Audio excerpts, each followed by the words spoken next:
Did that carry over today? Yeah, I think most practice, or parts of practice, I think we probably have to push through a little bit, which when it gets a little warm, maybe that's the case. But they've been an attentive group, and I know it's important to them. Do you feel like you guys have made progress in the recruiting in the Phoenix area? I have. Going forward, our yeah. goal is we know we're not going to get every player probably every year we want in the state, but we at least want them to visit. And I think just about all the ones that we offered or recruited visited, maybe except one. But our guys have done a good job with that. And it's important to it. This is our home base, and we've got to recruit well in the state of Arizona when there's players here. When you came here, was Coach Regal a guy you thought of? Because I know you had interactions with him recruiting. Yeah, I had when I was coaching Michigan, Lineman, signed Taylor and Craig Rowe, and I was just impressed the way he ran his program and his interaction, and I knew he'd be a good college in addition to the staff. And he was an off-field role initially, worked his tail off, and he's doing an outstanding job for me now.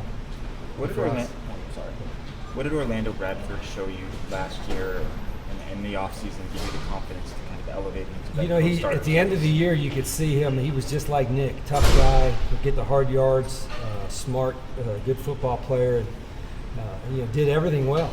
And Coach McGee did a great job with him, and he got to the point where we feel comfortable, with him or Nick in every play that we run. Tony Ellison wasn't on the 2 deep that was put out. Yeah, this he's week. battling some injuries. Okay. And hopefully, it'll be a few weeks. Has that been a whole camp thing, or? Yeah. They have a big running back, Jamal Williams, 20 pounds, and you guys have a relatively undersized defensive line. Mm-hmm. Does that matchup concern you in that regard? Yeah, it's we're not big enough defensively right now, and we're trying to get better. We eventually will get bigger, but that means we got to get a lot of guys to the ball, and we got to tackle well, and that's something you work on in camp, but probably not as much as you probably really need to, just because you don't want to beat yourself up. But we've worked on tackling. Our guys know that they're going to be facing some big backs throughout the entire year. Coach, when you took the job back in 2011, did you? I know you had your own personal expectations of where the program would be at about this point. Do you still feel like you're either at that point, exceeded them, or maybe falling below? We're on our way. Last year was a bump in the road. Certainly, it was good to go to the bowl game and win it. So we had a winning season for the seniors, but 2 years ago we were closer. Winning the South, but we didn't play well in the championship game. And we've got to take certainly more steps to improve, and it starts in recruiting, which I think that's taking place, and then obviously it starts most importantly with the play on the field. But I like where we're at. There's some things we got to get better at, including myself, and we're committed to doing that. Now, what do you think has made the biggest change recruiting-wise? Well, certainly when you hire coaches that are used to recruiting the areas that we're recruiting predominantly, that helps. So they have ties in there, and there's some youthful energy there in recruiting, and they connect well. And when you build a college staff, really the 2 coordinators, you want everybody's got to be a good recruiter, because you got to have 2 coordinators or 3 coordinators that are really good at that part of it, and then everybody else has got to be really, really good recruiters and good teachers. I want them to be both. And I think with the staff I have now, I feel really good that we have both. So you don't know exactly what the schemes are going to be for BYU, but you do know that Kalani Sitake is the head coach, and you faced his defenses before. What are the characteristics of a Kalani Sitake? Very aggressive. They play hard. They do a lot of movement. They try to disguise their coverages. They're an aggressive team, and they'll challenge you. They'll get right in your face. And that's his personality, and that's what he's done with his defenses. So you obviously have a lot of young players, as you alluded to yesterday, on the 2 deep.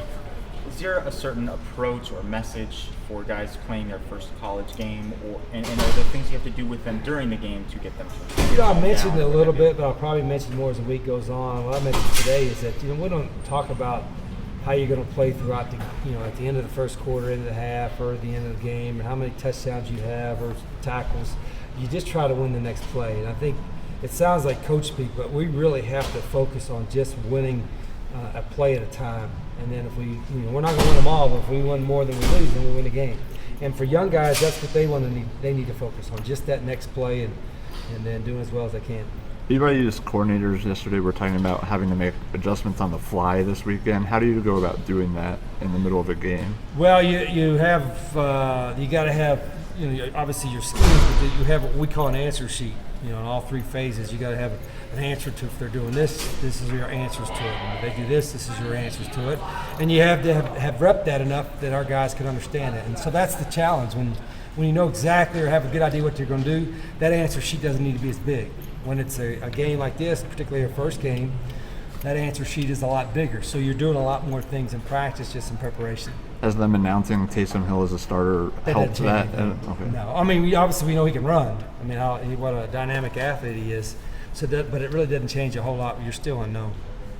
Getting back to the young player thing a little bit, I think you mentioned that with Jamal Adai back in the day, you didn't tell him he was starting Yeah. until the very last minute. Do you sort of do that with the young guys to sort of take the pressure off them so they're not thinking about? I think a little bit. His was unique because he was 17 years old and playing on national TV against the number one team in the country. So, but it's still for our young guys, they're going to be nervous a little bit, and they should be. I want them to be nervous and excited. And I think once you play a little bit and they get into the routine of focusing just on their next assignment, they'll be all right.